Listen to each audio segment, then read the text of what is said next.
Out on the dark tarmac, Hanson got in line behind a 2-ton truck where a rigger in a red baseball cap gave him his main chute, and another rigger gave him a reserve from another pile.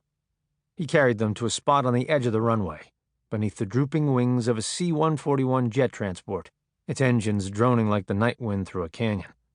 He shouldered the main chute, running the harness over his shoulders, under his arms, then carefully adjusting the straps through the inside of his thighs. He tightened the webbing through his crotch for the moment when he would leave the plane at 120 miles an hour, the chute snatching him up and slinging him backward, 800 feet above the forest. He snapped the reserve chute onto the D-rings across his chest, attached the 40-pound equipment bag beneath the reserve, and strapped on the padded rifle case. He tightened the combination of buckles once more. Then he relaxed and let the main chute pull him over backward, hitting the ground in a sitting position, to wait, looking like he had been buried under a pile of green luggage.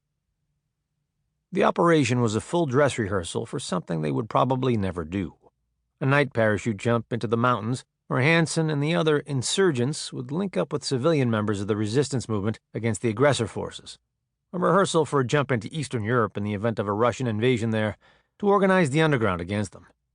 They would soon be going to Southeast Asia, not Eastern Europe.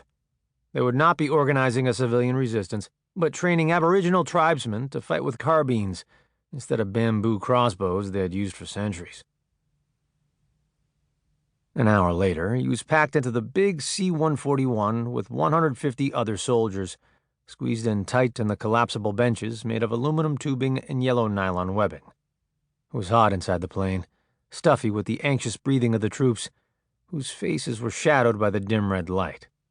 The plane smelled of sweat, electricity, and farts. He could feel the plane bucking in a crosswind as it crabbed in to approach the drop zone 800 feet below, the jet engine sobbing and whining as the pilot throttled up and down, through the wind, into the correct azimuth and altitude. The door at the front of the plane was opened, letting in a rush of cool, sweet air. Hanson was weighted down with 100 pounds of equipment, a rucksack, an equipment bag between his legs, and the padded rifle case strapped to his leg like a splint. He was sandwiched between the main chute and the reserve, strapped so tightly that it was difficult to expand his chest to breathe. He fought the feeling of suffocation and claustrophobia, breathing calmly and shallowly. Up near the door, the jumpmaster's shout was drowned out by the engines as he motioned up with both hands, like a minister inviting the congregation to stand. Hanson and the others pulled themselves to their feet and snapped their static lines over the steel cable running the length of the plane. They stood bow-legged for balance as the aircraft rocked and bucked, throwing the soldiers into one another. Hanson was anxious to get out the door before he got airsick, or before the man behind him did.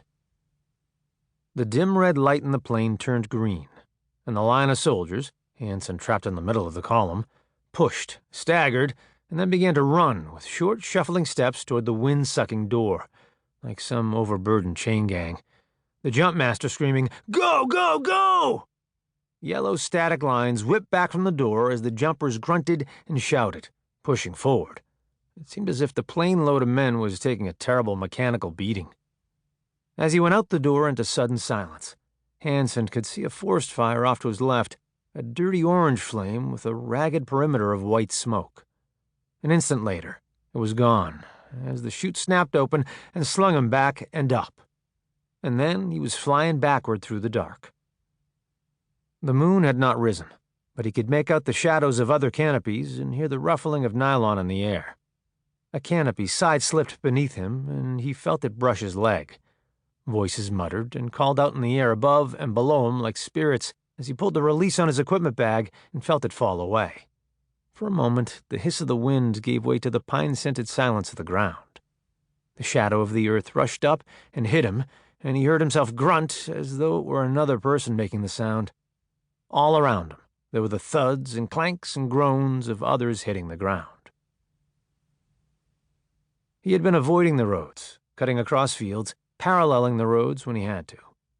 The night was chilly, spicy with the smells of wood smoke and rotting leaves, and Hanson was still soaring on the adrenaline of the parachute jump, warm in his wool sweater, sweat beading the acrid camouflage paint on his face. He checked his map with a red-lensed flashlight. The compass declination in the North Carolina